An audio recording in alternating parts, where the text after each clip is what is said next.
põlved üles ja süvelt jalad kannad rohkem langedame põrandale. Kes suudab teha, käed nagu vintavad külge ettepoole. Vintame selg ja õlad laele kalvavad. Lõdvistame. Ainult jalad liiguvad.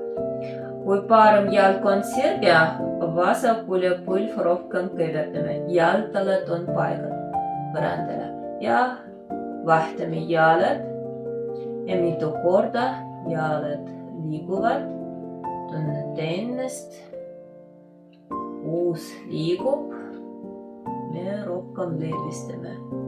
Uus riistlu ja lüüli haavalt tõusme üles. Viimasena tõstame pea üles.